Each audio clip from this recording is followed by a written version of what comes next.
Amém. Gostaria de convidar aqui o Gilmar, pastor Gilmar, pastor Luciano Cordeiro, junto conosco. Queremos abrir a oportunidade de nós termos considerações e debates. Você tem aí, talvez, se você não tenha, um papelzinho branco que você possa ter recebido aí na entrada. Se você não tiver, você pode escrever a sua pergunta, se alguém desejar fazer alguma pergunta, e já vou deixar o debate ao pastor Cordeiro, da Igreja Quadrangular, pastor Gilmar, da CPA, projeto, e espero que você tenha aprendido um pouco mais. Pastor? Amém. O pastor acabou de perguntar para mim, você sabe o que você vai falar? Eu falei, não. É um prazer estar aqui com os irmãos e é bom refletir a respeito da palavra, né? Eu sei que o nosso desafio aqui é bastante grande, não por causa do pastor João Manuel, mas por causa dessa palavra tão profunda, né? Por causa desse Deus que se manifesta por essa palavra tão profunda. Então, refletir a respeito dos textos bíblicos sempre é um desafio. Enquanto o pastor estava dizendo aqui, algumas coisas a gente vai abordando aqui, pastor Luciano, uma das coisas que me chamava a atenção, enquanto o senhor estava falando, que a igreja se faz a partir da relação, né? E então a identidade da igreja passa pela relação. Em tudo que o pastor estava dizendo, eu estava observando que tem a ver com a luz do mundo, com acesso, tem a ver com essa relação que se faz na revelação de Deus em relação ao homem, mas a igreja só é a igreja do ponto de vista que ela se torna revelação. É só a igreja enquanto existe a possibilidade de na relação se construir identidade. Aliás, a identidade se constrói na relação. E se nós pensarmos então na relação que se faz entre o homem e Deus, a relação a partir da necessidade. E é por isso que tantos dos textos foram colocados, se faz nesse encontro de que o homem tem necessidade de Deus, e esse Deus que se faz identidade a partir da necessidade do homem, a partir dessa relação de aproximação com o homem. Então, uma das coisas que me chamou a atenção quando foi conversando, a gente vai aqui dialogando um pouquinho sobre essas questões. Boa tarde. Você não sabe o que ele vai falar e fala tudo isso, cara, eu me lasquei agora. Bem, temos aqui a primeira pergunta.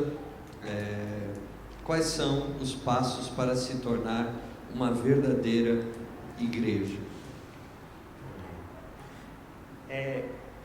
Eu acredito que a verdadeira igreja, ela, pegando o gancho do que o pastor falou também, todos nós, a gente chega à igreja por causa da necessidade, porque as nossas necessidades são as nossas prioridades, né? Então muitas vezes a gente tem um problema, tem uma luta, aquilo se torna tão prioritário na nossa vida que a gente chega até Deus por causa das nossas necessidades.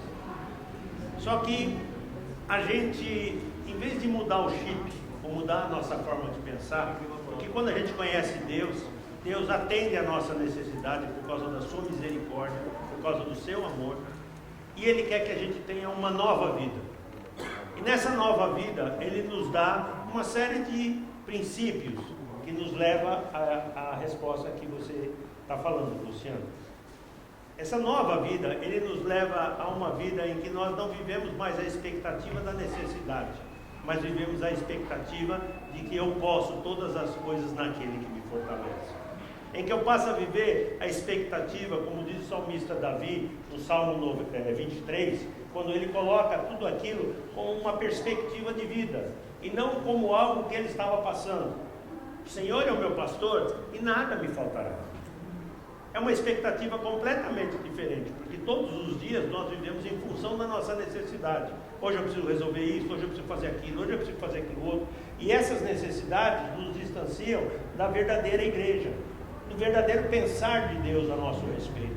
Porque eu não acordo de manhã e falo assim, esse é o dia que o Senhor fez, eu vou me alegrar nele. Não, eu acordo de manhã e falo assim, puxa, hoje tem reunião no banco, tem que resolver aquele problema, vou encontrar aquele chato, né? Tem aquele assunto desagradável para tratar, aquilo já como uma nuvenzinha escura já vem, se coloca sobre a vida da gente e já domina a gente, e aí a gente quando vê está envolvido por toda aquela aflição, por toda aquela necessidade, aí eu lembro de Deus, e falo, peraí, eu tenho aqui o meu Deus, e aí eu corro para a Bíblia, eu vou orar, ligo para alguém, peço uma oração, e é isso que eu faço no meu dia a dia, quando deveria ser o contrário, é acordar e dizer como o Benihim diz, bom dia Espírito Santo, o que é que nós vamos viver intensamente hoje? E os seus problemas, as suas necessidades têm que serem secundárias. A verdadeira igreja, quando a gente estuda a igreja do livro de Atos, os apóstolos viviam dessa maneira. Eu não tenho prata, não tenho ouro, mas o que eu tenho eu vou te dar. Eles não viviam a perspectiva do mundo que vive à sombra da necessidade do problema. A verdadeira igreja é aquela que compreende que Deus cuida de nós todos os dias. Amém. E pode viver intensamente a graça, a misericórdia e o amor de Deus todos os dias. Mas isso é um processo na nossa vida, que ele tem que ser desenvolvido. Por isso a importância do discipulado, do estudo bíblico, da oração, do posicionamento. Lembra quando eu falei da lua? Do posicionamento. Não posso tratar Deus quando eu quero. Tem cristão que a lua cheia é só no sábado e domingo. Da segunda a sexta, que vai se apagando. Não. Tem que ser lua cheia todo dia. Porque eu reflito a glória de Deus. Amém. O que mais? Muitas perguntas aí. As coisas que você está falando em relação à necessidade, pastor, eu acredito que Deus ele faz com que nós entendamos a real necessidade, né? Porque a questão é que, logicamente, quando eu estava dizendo ao início que Deus se relaciona conosco, e quando o salmista fala, o Senhor é meu pastor, é porque precisa de um pastor, e por isso que Deus faz essa relação, tem significado para ele, justamente porque é exatamente aquilo que ele necessita naquele momento. Mas é fato de que acredito que Deus vai corrigindo a nossa real necessidade. É aquela pessoa que não é tão razoável tomar Coca-Cola para poder sanar a sede, né? Porque na verdade o corpo está solicitando a água. Então eu acredito que, em certo sentido, aquilo que nós vivemos nesse mundo faz com que nós sejamos redirecionados para a nossa real necessidade. Nós somos desfocados dessa necessidade real, que é a relação com Deus, né? Então eu acredito que quando nós vamos fazendo essa identidade, Deus vai também nos corrigindo. Você tem isso aqui, mas isso aqui é muito mais importante para você, isso aqui faz muito mais sentido. Você vai colocando na sua vida exatamente aquilo que Deus gostaria que você tivesse, que é a nossa necessidade de Deus.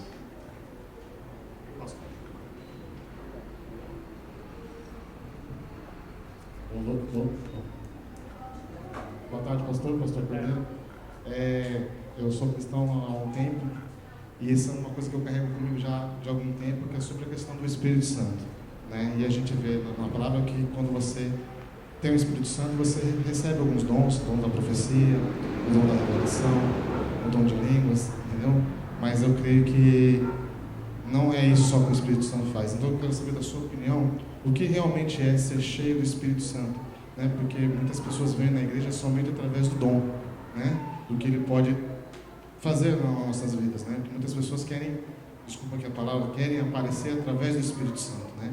E o Espírito Santo, como o Senhor Jesus falou, que quando ele viesse, a primeira coisa que ele faria era nos convencer do nosso pecado, né? Para que nós venhamos nos arrepender e crer nele. Então eu quero saber do Senhor, né? Que tem muito mais experiência do que eu, o que é realmente ser cheio do Espírito Santo? Ser cheio do Espírito Santo, no meu ponto de vista, irmão, é a gente viver a plenitude de Deus na nossa vida. Os dons espirituais, eu penso e vivo assim, que eles são coisas naturais. Eu posso estar falando aqui com você e Deus me usar para dizer uma palavra profética a teu respeito, eu não preciso mudar a voz, não preciso tremer, não preciso fazer nada disso. E também não preciso ficar preocupado se eu estou falando isso ou não, porque se Deus estiver colocando isso no meu coração, eu não preciso dar nenhuma louvado seja eu, tá?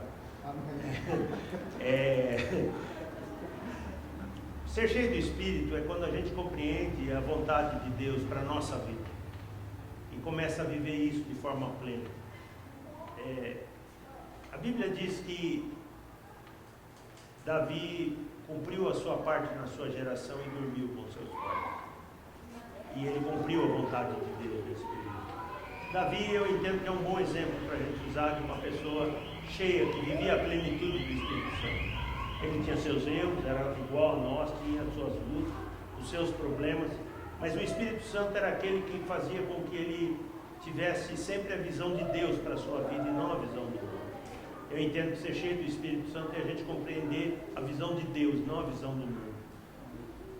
O grande problema que a gente vive na nossa sociedade moderna, principalmente nos dias de hoje, com toda essa história de empoderamento, diversidade, tantas coisas que existem hoje, eu brinco, né, tantos mimimis que a gente tem hoje, e até mesmo no meio cristão, a gente esquece que ser cheio do Espírito Santo são 3 coisas básicas: saber ouvir a Deus, obedecer a Deus e descansar em Deus. O resto é acessório. É acessório. Eu escutei um testemunho a semana passada de um pastor missionário na Namíbia que mandou um e-mail e eu me correspondo com ele. Eu trabalho no Instituto Haggai e tenho muitas pessoas ao redor do mundo e a gente faz mentoria com alguns pastores que a gente tem cuidado de uma forma individual. É um trabalho voluntário e eu dou um acompanhamento com o pastor na Namíbia e uma vez por mês ele me escreve. E é muito interessante porque ele caminha alguns quilômetros para ir a um lugar para mandar um e-mail para mim. Então eu sei que ele escreve o e-mail, ele vai escrevendo o e-mail ao longo do mês, num caderno, depois ele chega lá naquela, faz um rascunho, chega lá naquela lan house da vida lá, e aí ele escreve o e-mail e manda para mim. E aí eu respondo. Então normalmente ele acaba vendo o meu e-mail um tempo depois que ele mandou o dele para mim, porque eu também não respondo na hora. E eu me sinto envergonhado porque ele escreve um texto para mim e ele sempre está contando daquilo que Deus está fazendo na vida dele. Como Deus tem ensinado ele a amar as pessoas, como Deus tem ensinado ele a ouvir mais a Deus, como Deus tem feito com que ele tenha paz numa zona de alta insegurança, uma série de coisas. E semana passada, quando eu li o e-mail dele, eu comecei a chorar no meu escritório, porque eu falei: poxa Deus, esse cara não tem nada, e ele escreve para mim como se ele tivesse tudo, e eu achando que eu tenho alguma coisa. A gente só descobre o que é ser cheio do Espírito Santo quando os nossos valores estão zerados. Aí a gente vê Deus. Esse é o nosso desafio, zerar os nossos valores. Eu marquei aqui uma coisa muito interessante: Jesus humano, né? E na sua palavra você já falou do primeiro, água em vinho, né? E eu sempre tive o seguinte, eu acho que assim como eu, todos nós que somos casados, né? Se você foi fazer uma festa de casamento, você chamou alguém que você gostava, alguém querido. Por isso que eu não fui na sua? Foi, você não quis ir. Você não quis ir, você era muito importante. E Jesus, ele aparece num casamento. E eu sempre tive assim que se chamaram Jesus é porque Jesus era gente boa, né? Acessível, obrigado.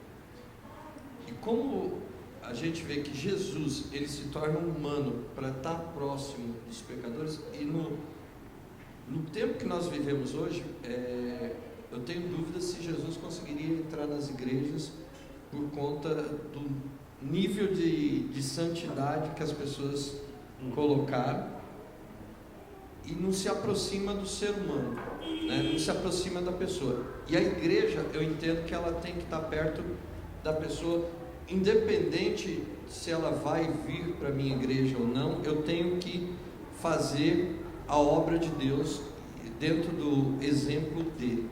Como que você vê a igreja hoje no tratar com as pessoas, indiferente de que elas são cristãs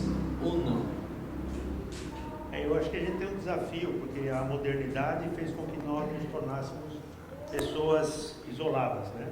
Então hoje você pode ficar na sua casa, aí você liga o iFood e pede o almoço, aí você baixa o Netflix, vê o filme que você quer assistir, você entra no computador, manda o seu e-mail, fala no chat lá com alguém, você não sai de casa.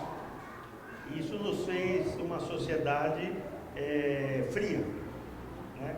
Você mora num prédio, não conhece todas as pessoas do prédio, e assim sucessivamente, seus vizinhos você não conhece mais. E a igreja ainda é um dos poucos lugares onde as pessoas têm uma certa acessibilidade. Mas ainda assim as pessoas vêm à igreja, entram e saem sem falar com ninguém. Né? Você até sabe que aquela pessoa ali é visita, mas ninguém chega perto. Fica isolado. A igreja precisa aprender a ser como Jesus. Os teólogos antigos costumavam ensinar que pastor cheira ovelha. Pastor que não cheira ovelha não é pastor. E assim sucessivamente.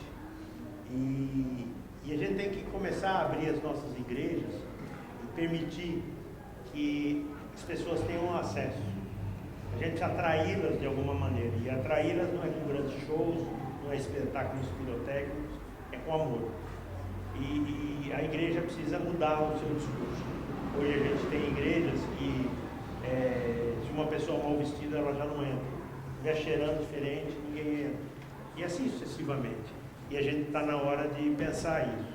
Há um movimento nos Estados Unidos, começou nos Estados Unidos, que está se alastrando ao redor do mundo, onde alguns pastores estão convidando você a tirar a placa da sua igreja e escrever: aqui se encontram doentes, pessoas com problemas, pessoas com dificuldades, pessoas que estão buscando uma solução para a sua vida. É uma placa que você coloca na sua igreja, coloca como atrativo. O primeiro pastor que fez isso, ele foi duramente criticado pela sua denominação por fazer isso, mas ele começou a experimentar uma coisa que foi muito válida no seu ministério, que foi se aproximar das pessoas, ter acesso para as pessoas e abençoar a vida delas. Para quem já teve aula comigo, para quem não teve, vai aí novamente uma recomendação: leia um livro que é um clássico, Em Seus Passos que Faria Jesus. E a gente vai ver como a gente está longe da realidade, daquilo que Deus realmente pensa na nossa vida. É um romance gostoso de ler, eu já o li muitas vezes, mas eu li quando tinha algo em torno de 11, 12 anos de idade, e aquilo impactou minha vida e mudou a minha cabeça de como é que eu tenho que tratar o próximo, como é que eu tenho que viver a minha realidade. Perguntas? Nós temos algumas. Pastor Cordeiro, aproveitando a sua sapiência, pessoas conhecedoras da palavra acham que ora, fala com Deus e acham que conhece tudo de Deus. Não vai à igreja, pois não precisa. O senhor acha certo? É a irmã que perguntou? Não. Muito bem, está respondido. Você acha certo? Não, sou eu que estou dizendo. Obrigado. Eu acho que o pastor João Manuel ele já deixou bem claro que a internet, ela, que era uma coisa para aproximar, ela afastou as pessoas do seu convívio, né, com as pessoas.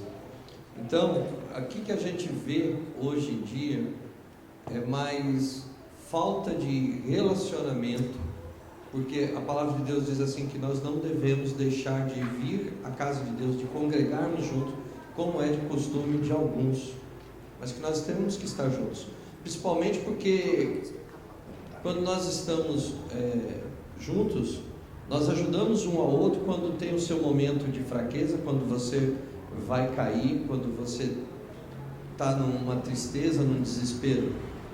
Falar que o cristão ele é feliz todo dia é loucura. Nós continuamos humanos e continuamos tendo nossas lutas e dificuldades. O que nós temos hoje é que nós temos Cristo, nós temos o Espírito Santo junto conosco, nos ajudando nessa caminhada, nessa jornada, mas precisamos estar unidos. E você deixar de vir à casa de Deus para você assistir num tablet ou no celular, eu acho super errado.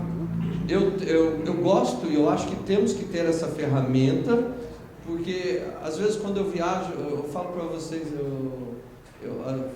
uma coisa de louco assim, coisa de pastor, mas às vezes se eu estou de domingo viajando, eu não estou na igreja, eu me sinto um pecador tão grande, irmãos. Parece que me falta alguma coisa. E ouvi isso. E aí eu procuro uma igreja, você está longe, eu tento acessar pela internet para assistir o culto, para ter aquela palavra, mas ela não substitui a presença aqui, não substitui o mover do Espírito Santo aqui dentro, sabe? Você não vai conseguir sentir isso pela internet, você não vai conseguir sentir isso longe daqui. E a igreja, eu falo que é o seguinte, ela é família, amém? E família é o seguinte, eu não sei quanto a vocês, a minha família ela é uma mistura entre baianos e italianos, ok? Todo mundo fala alto e todo mundo entra na vida dos outros, e eles estão às vezes aqui numa rodinha conversando, tem um outro ali, e eles, não, mas isso é tal coisa, ele consegue a minha família. E tem momentos que nós temos briga, nós temos discussão na minha família, porque cada um tem um temperamento, um jeito diferente, né? Só que eu não chego assim e falo, vou deixar de ser dessa família, e bate o pezinho e vai embora. E quando nós estamos na igreja, que é esse corpo, e nós temos alguma dificuldade uns com os outros, nesse grande corpo, nessa grande família, a primeira coisa que a gente fala, não volto mais nada.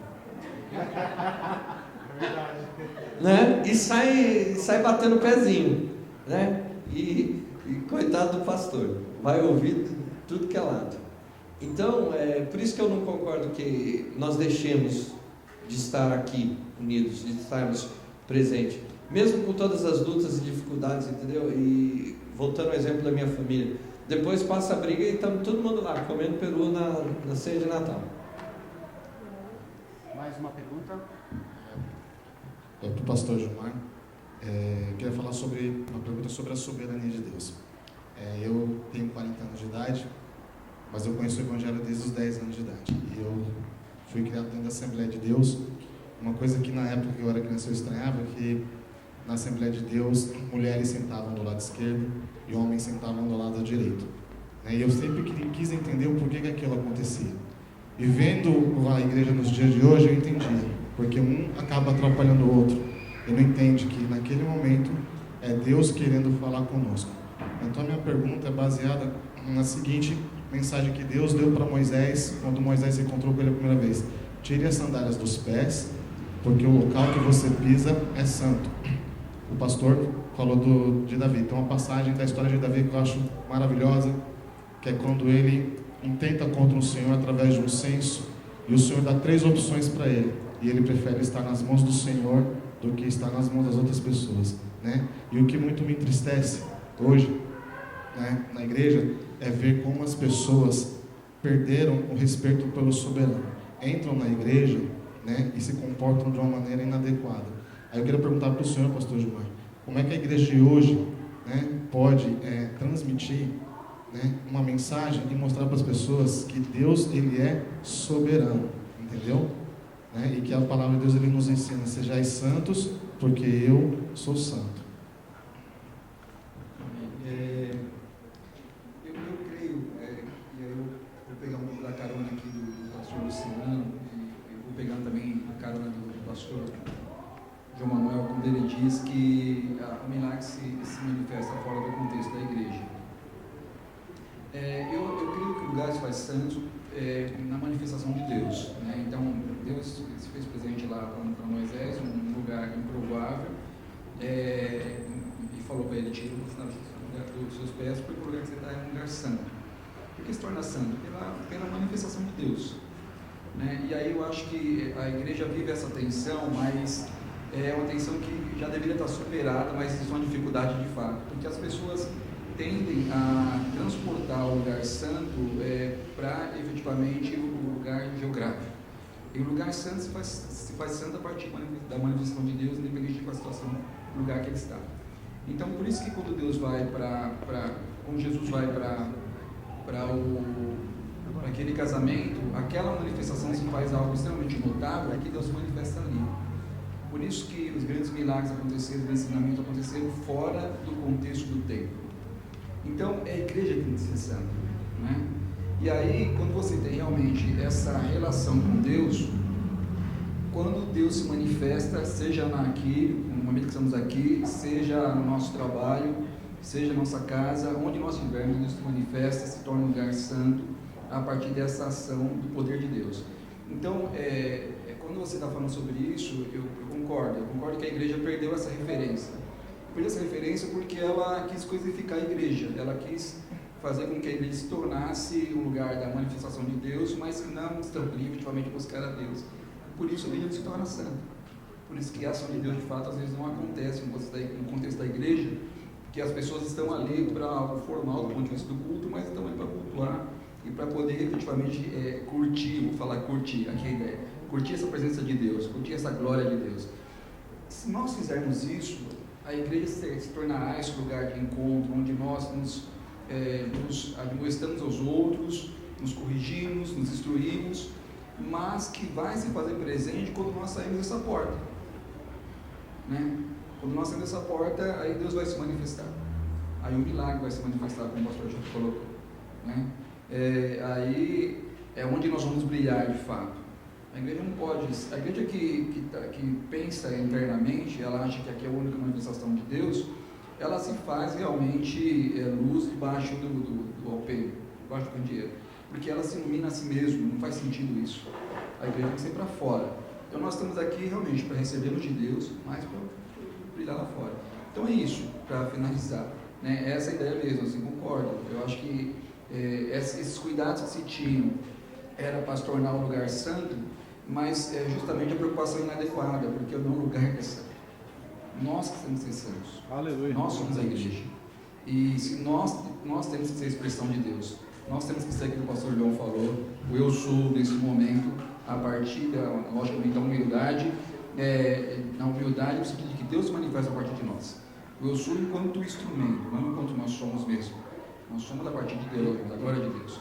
Então é nesse sentido que eu estou dizendo, a expressão de Deus. Posso aproveitar já colocando acho que tem uma pergunta que ela encaixa um pouco aí, feita pelo Vinícius, que ele gostaria de saber essa nova onda.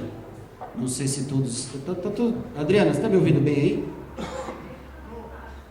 Eu estou bem, não precisa aumentar eles ali, ó, que estão baixo. Fazendo um favor, Fábio e Paulo.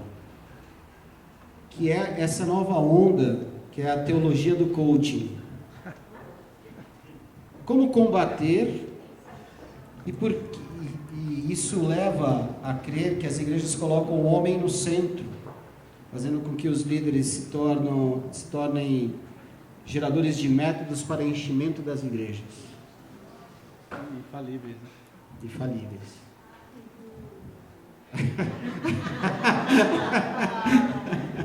Você já respondeu uma, vai responder a outra. Ó, mestre. Ó, mestre. Bom, eu não tenho problema de falar sobre isso. Para quem conhece meu currículo, eu sou profissional do mercado financeiro, tenho mais de 40 anos no mercado financeiro e sempre lidei com liderança secular e liderança religiosa. Eu tenho algumas coisas antes de responder a pergunta. Primeiro, todos os conceitos de liderança são bíblicos. E todos os grandes homens que ensinam sobre liderança falam conceitos bíblicos. Você pode testar na Bíblia que você vai encontrar todos eles. O coaching, para mim, é nada mais, nada menos do que a Bíblia ensina como discipulado. Só que o que a gente vê nos dias de hoje é uma mistura entre neurolinguística, psicologia, com pastoreio. Nós não precisamos disso na igreja. Essa é a minha opinião pessoal. O que a gente precisa é da palavra de Deus. Amém. Nos render aos pés de Cristo e deixar Ele transformar a nossa vida. Se a gente fizer isso, tudo será diferente. O mundo, infelizmente, vive, eu costumo usar uma expressão, colocando penduricalhos na gente.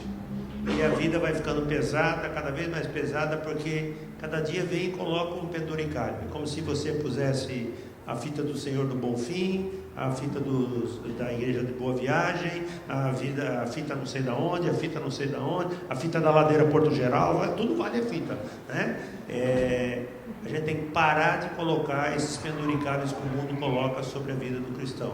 A única coisa que a gente precisa é estar aqui. Amém. A gente não precisa de mais nada. E a gente precisa se render a Deus. Colocar de lado o nosso orgulho, a nossa arrogância e a nossa ignorância, achando que a gente é melhor do que Deus, quando a gente na verdade precisa muito de Deus. Se a gente fizer isso, como a gente já falou aqui, o próprio Espírito Santo vai nos ensinar. A Bíblia diz que ele fala, esse é o caminho, siga por ele. A Bíblia mostra que ele nos dará ações, nos dará visões, nos dará planos. Nós veremos os nossos caminhos aplainados, está tudo escrito aqui. Para que existe isso? Porque Deus é Senhor sobre todas as coisas. Nós temos que parar de inventar coisas. A gente tem que ser servo, curvar a nossa cabeça e deixar Deus falar com a gente.